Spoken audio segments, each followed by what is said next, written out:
নমস্কাৰ মই পৰেশ মালাকাৰে প্ৰাসংগিক প্ৰশ্নলৈ আপোনালোকক আদৰণি জনাইছোঁ আপোনালোকে গম পাইছে যে কালি সংসদত বৰ হুলস্থুলীয়া পৰিৱেশ এটা হৈছিল লোকসভাত বিশেষ কি কাৰণে এই হুলস্থুলীয়া পৰিৱেশ হৈছিল সেইটো আমি জনা দৰকাৰ সংসদত তেওঁলোকে চৰকাৰী পক্ষই ভাৰতীয় জনতা পাৰ্টিয়ে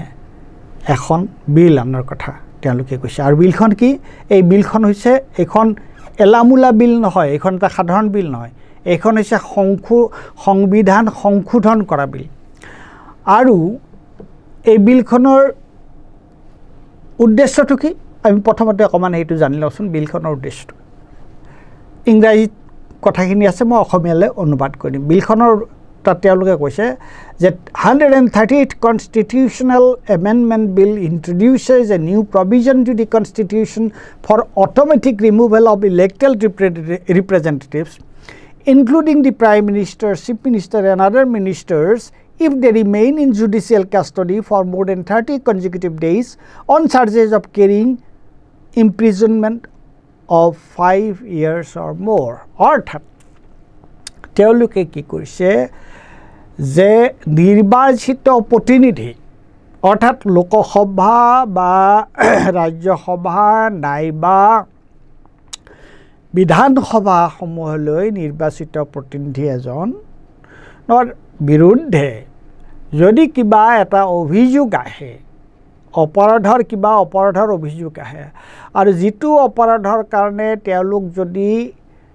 পুলিচৰ জিম্মাটো নহয় ন্যায়িক জিম্মাত যদি তেওঁলোক 30 দিন থাকে আৰু তেওঁলোকৰ বিৰুদ্ধে যদি যিটো অভিযোগ সেই অভিযোগটো যদি পুলিচে যেতিয়া অভিযোগ দিয়ে হেতু যদি 5 বছৰৰ জেল হোৱাৰ অভিযোগ থাকে তেতিয়া হলে 30 দিন ন্যায়িক জিম্মাত থকাৰ পিছত 31 দিনৰ দিনা 31 তাৰিখ হ'ব 31 দিন হোৱাৰ লগে লগে 30 দিন পাৰ হোৱাৰ লগে লগে তেওঁলোক যদি মুখ্যমন্ত্ৰী হৈ আছে মুখ্যমন্ত্ৰী হৈ থাকিব নোৱাৰিব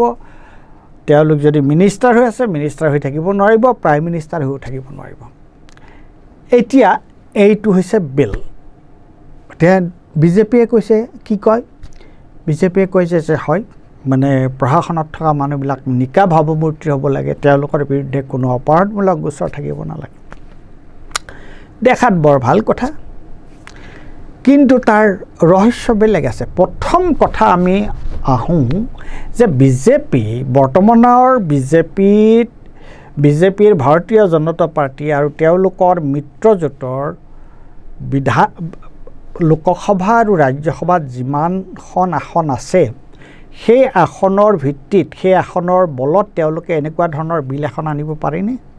কিয়নো মই আগতেই কৈছোঁ যে সংবিধান সংশোধনী যিকোনো ধৰণৰ সংবিধান সংশোধনী বিল আনিবলৈ হ'লে যিয়ে বিলখন আনিব বিচাৰে শাসক পক্ষই তেওঁলোকৰ লোকসভাত আৰু ৰাজ্যসভাত তেওঁলোকৰ 2/3 সমৰ্থন থাকিব লাগিব এতিয়া বিজেপিৰ লোকসভাত কিমান সদস্য সংখ্যা আছে বিজেপি লোকসভাৰ মুঠ সদস্যৰ সংখ্যা কিমান সিট কিমান আসন কিমান লোকসভাৰ মুঠ আসন হৈছে 543খন ভাৰতীয় জনতা পাৰ্টিৰ কিমান আছে কিমান সদস্য আছে সদস্য কিমান আছে তাত 240 আৰু বাকি মিত্ৰজোঁটৰ কিমান আছে সেই মিত্ৰজোঁট আৰু দুইটা লগ লাগি তেওঁলোকৰ বিজেপি আৰু মিত্ৰজোঁটৰ মুঠ আসন হয় 293 লাগে কিমান তেওঁলোকক 2/3 হ'বলৈ হ'লে 362 তেওঁলোকৰ আছে 293 লাগে 362 এইটো হৈছে লোকসভাৰ বৰ্তমানৰ যিটো অৱস্থা ষ্টেটাছ ৰাজ্যসভাত কিমান ৰাজ্যসভাত মূল আসনৰ সংখ্যা হৈছে 245 বিজেপি আৰু মিত্ৰ দলৰ কিমান আছে 133 লাগে কিমান 163 এতিয়া গতিকে প্ৰথম কথা যে তেওঁলোকে এনেকুৱা এখন সংশোধনী বিল আনিব পৰা অৱস্থাত নাই কিয়নো তেখেতসকলৰ বিজেপিৰ ৰাজ্যসভাতো তেওঁলোকৰ 2/3 সমৰ্থন নাই আৰু লোকসভাতো তেওঁলোকৰ 2/3 সমৰ্থন নাই গতিকে প্ৰথম কথা তেওঁলোকে কি উদ্দেশ্যত এনেকুৱা এখন বিল আনিছে সেইটোৱে ভাবিবলগীয়া আৰু কি কাৰণে এই বিলখনক বিৰোধিতা কৰিছে এইটো এটা গুৰুত্বপূৰ্ণ কথা সেইটো হৈছে সম্প্ৰতি তেওঁলোকে যিমান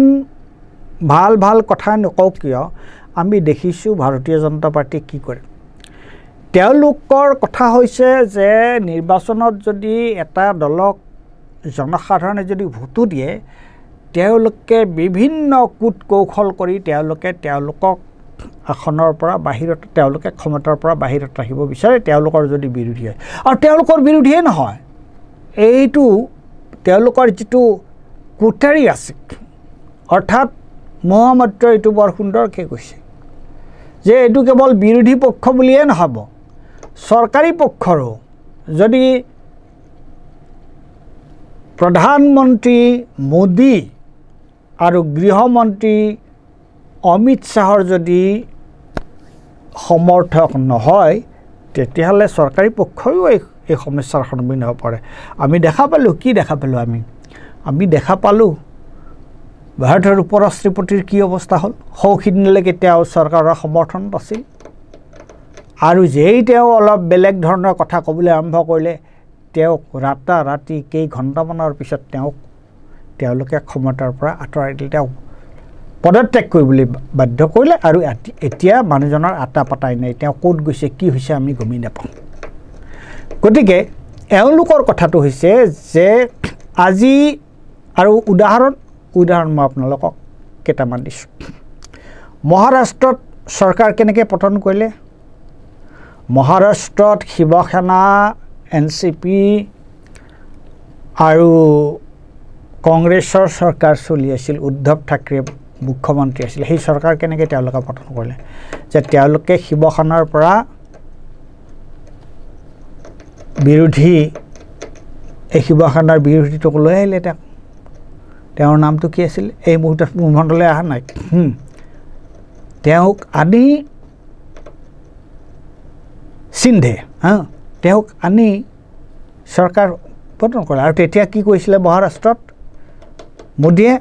অজিত পাৱাৰৰ বিৰুদ্ধে কেনেকুৱা ধৰণৰ বক্তৃতা দিছিল যে অজিত পাৱাৰে কিমান কোটি টকাৰ তেওঁ দুৰ্নীতিত লিপ্ত হৈছে আৰু তেওঁক আমি চাই ল'ম আৰু তাৰপিছত যেতিয়া অজিত পাৱাৰ আহি বিজেপিৰ লগ লাগিল তেতিয়া লগে লগে অজিত পাৱাৰৰ 7 খুন মাফ হৈ গ'ল ঠিক তেনেদৰে তেওঁলোকে কি কৰিছিল তেওঁলোকে ঝাৰখণ্ডত হেমন্ত সোৰেন তেতিয়া মুখ্যমন্ত্ৰী আছিল আৰু তেওঁক জেলত দিয়া কথাটো আপোনালোকৰ মনত আছে অভিযোগত আৰু তেওঁলোকে ঝাৰখণ্ডত তেওঁক আৰু এজন মানুহ যেতিয়া মুখ্যমন্ত্ৰী আৰু ঠিক তেনেদৰে আপোনালোকৰ মনত আছে আম আদমি পাৰ্টিৰ অৰবিন্দ কেজৰিৱাল মুখ্যমন্ত্ৰী আছিল তেওঁক জেলত দিছিল এজন পাৰ্টিৰ মুখ্যমন্ত্ৰী কাক পঠায় যে যিজন মানুহৰ দলত এটা বেলেগ ধৰণৰ তেওঁৰ এটা প্ৰভাৱ থাকে তেওঁ দলটো এক কৰি ৰাখিব পাৰে তেওঁ যদি ক্ষমতাত থাকে গোটেই দলটো তেওঁৰ পিছফালে থাকিব তেনেকুৱা এজন মানুহকে যদি জেললৈ পঠিয়াই দিয়া হ'ল তেতিয়া দলটো চেডেলি ভেডেলি নহ'ব জানো সেই ষড়যন্ত্ৰটোৱে তেওঁলোকে হেৰিত কৰা নাছিল নেকি এই ঝাৰখণ্ডত জানিবা তেওঁলোকে সেইটো ষড়যন্ত্ৰ কৰি সফল নহ'ল কিন্তু তেওঁলোকে সেই ষড়যন্ত্ৰটো কৰি মহাৰাষ্ট্ৰ আৰু তেওঁলোকে দিল্লীত সফল হ'ল দিল্লীত তেওঁলোকে অৰবিন্দ কেজৰিৱালৰ চৰকাৰ নাহিল এই গোটেই গণ কাৰণ তেওঁৰ মূল মানুহবিলাককে তেওঁলোকে জেলত থৈ দিছিল এই জৈন বোলা যিজন মিনিষ্টাৰক জেলত ৰাখিছিল কিমান দিন জেলত থকাৰ পিছত হেৰিয়ে কি ক'লে CBI যে নাই তেওঁৰ এগেইনষ্টে আমি একো নাপালোঁ গতিকে আজি যিকোনো বিৰোধী দলৰ যিকোনো এটা পাৰ্টিৰ বিজেপি নহয় অন্য দলৰ বিৰোধী পক্ষৰ এইটো তৃণমূল কংগ্ৰেছে হওক আম আদমি পাৰ্টিয়ে হওক NCPয়ে হওক ষ্টেলিনৰ পাৰ্টিয়ে হওক DMK হওক এনি পলিটিকেল পাৰ্টি তেওঁলোকে তাৰ বিৰুদ্ধে CBI ED লগাই দি পেলাই মানুহজনক জেলত দিব পাৰে আৰু জেলত তেওঁক 30 দিন ৰাখি দিব পাৰে আৰু 30 দিন ৰাখি দিয়াৰ লগে লগে তেওঁৰ মুৰব্বী মানুহ এজনক যদি 30 দিন জেলত ৰাখি দিয়া যায় তেতিয়াহ'লে চৰকাৰ ডিষ্টেবিলাইজ হৈ যাব গতিকে এইটো হৈছে তেওঁলোকৰ ষড়যন্ত্ৰ তেওঁলোকে মুখত যিমানে ভাল কথা নকওক কিয় তেওঁলোকৰ মূল কথাটো হৈছে যে আমিতো এতিয়া দেখাই পাই আছোঁ ভোট চুৰিৰ কথাটো SIRৰ কথাটো বিহাৰত কেনেকুৱা ধৰণৰ উত্তাল হৈ আছে যে মানুহৰ সমৰ্থন থাকিলে ভোট যদি দিয়ে কাবাক ভোট পৰেগৈ কাৰবাৰ তাত এতিয়া অন্য এটা ষড়যন্ত্ৰ কৰিছে যে এই ধৰণৰ আইন পাছ কৰি মনে সজা অভিযোগত এজন নিৰ্বাচিত প্ৰতিনিধিক মুখ্যমন্ত্ৰী আৰু হোম মিনিষ্টাৰ প্ৰাইম মিনিষ্টাৰ এইবোৰ মুখত কোৱা কথা তেওঁলোকে তেওঁলোকৰ বিৰুদ্ধে ল'ব নেকি কিবা ব্যৱস্থা কেতিয়াও নলয় গতিকে তেওঁলোকে ষড়যন্ত্ৰ কৰিছে যে এই সংবিধান সংশোধন কৰি এই ধৰণৰ ব্যৱস্থা এটা যদি আনিব পৰা যায় তেতিয়াহ'লে কি হ'ব যে বেলেগ পাৰ্টি বেলেগ কংগ্ৰেছৰে হওক বা অন্য বিৰোধী দলৰ ইণ্ডিয়া ব্লকৰ যিকোনো এটা দলৰ চৰকাৰ যদি আহে কোনোবা এখন ৰাজ্যত তাৰ মুখ্যমন্ত্ৰীক তেওঁলোকে গ্ৰেপ্তাৰ কৰি সেই চৰকাৰখন ভাঙি দিয়াৰ ষড়যন্ত্ৰ তেওঁলোকে ৰচনা কৰিব পাৰে গতিকে তাৰ কাৰণে তেওঁলোকে এই আইনখন তেওঁলোকে প্ৰস্তুত কৰাৰ এই আইনখনৰ পৰিকল্পনা কৰিছে আৰু এইটো সকলোৱে কৈছে যে এইটো হৈছে আমাৰ ভাৰতীয় যিটো সংসদীয় যিটো পদ্ধতি আমাৰ সংসদীয় পদ্ধতিৰ লগতে আমাৰ এটা যুক্তৰাষ্ট্ৰীয় কাঠামো গতিকে কেন্দ্ৰত চৰকাৰ এটা হ'ব পাৰে ৰাজ্যত বেলেগ চৰকাৰ হ'ব পাৰে এতিয়া সেইটো চলি আছে এতিয়া আপোনাৰ তামিলনাডুত কেন্দ্ৰত বিজেপি শাসিত বিজেপি আৰু মিত্ৰজোঁটৰ চৰকাৰ আছে তামিলনাডুত DMK আৰু মিত্ৰজোঁটৰ চৰকাৰ আছে পাঞ্জাবত আম আদমি আৰু মিত্ৰজোঁটৰ চৰকাৰ আছে কৰ্ণাটকত কংগ্ৰেছ আৰু মিত্ৰজোঁটৰ চৰকাৰ আছে পাঞ্জাবত আম আদমিৰ কথা মই ক'লোঁ গতিকে ঝাৰখণ্ডত কংগ্ৰেছ আৰু ঝাৰখণ্ড পাৰ্টিৰ চৰকাৰ আছে গতিকে বিভিন্ন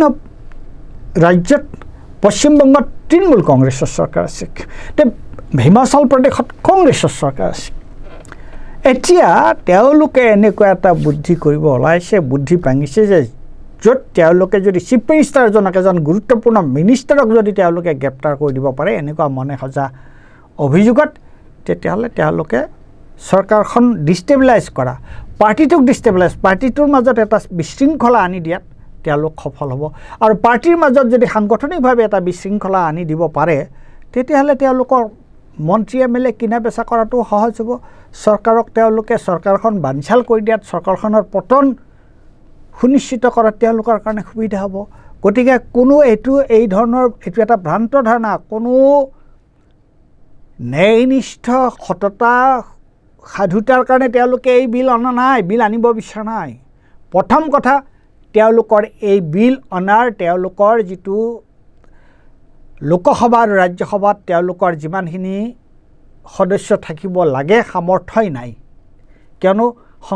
এই 130তম সংশোধন আনিব পৰা তেওঁলোকৰ কোনো ব্যৱস্থা তেওঁলোকৰ তাত নাই আৰু 2 নম্বৰ কথা তেওঁলোকৰ মতলবটো কিন্তু অত্যন্ত ষড়যন্ত্ৰমূলক আৰু সেইকাৰণেই আমি কি দেখিছোঁ কালি লোকসভাত এইটোক লৈ এটা উত্তাল পৰিস্থিতিৰ সৃষ্টি হৈছে আৰু এই বিলৰ কপি ফালি মই শুনিছোঁ যে গৃহমন্ত্ৰীৰ ফালে কোনোবাই দলিয়াই দিছে এটা হুলস্থুল পৰিৱেশ এটা হৈছে তাত গতিকে প্ৰশ্নটো হৈছে এইটোৱে যে তেওঁলোকে যেনে তেনে প্ৰকাৰণে ক্ষমতাত থকাৰ কাৰণে গণতন্ত্ৰক বা আমাৰ যিটো সাংবিধানিক যিটো গণতন্ত্ৰ আমাৰ যিটো সংবিধানৰ যিবোৰ প্ৰভিজন সেইবিলাকক তেওঁলোকে ইফাল সিফাল কৰি এই ধৰণৰ এনেকুৱা তেওঁলোকে ব্যৱস্থা লৈছে আৰু মই ভাবোঁ ইয়াৰ কাৰণে কিন্তু বিৰোধী দলে অতি শক্তিশালীভাৱে ইয়াৰ বিৰোধিতা কৰিব লাগিব দৰকাৰ হ'লে তেওঁলোকে সুপ্ৰিম কোৰ্টলৈ যাব লাগিব উচ্চতম ন্যায়ালয়লৈ যাব লাগিব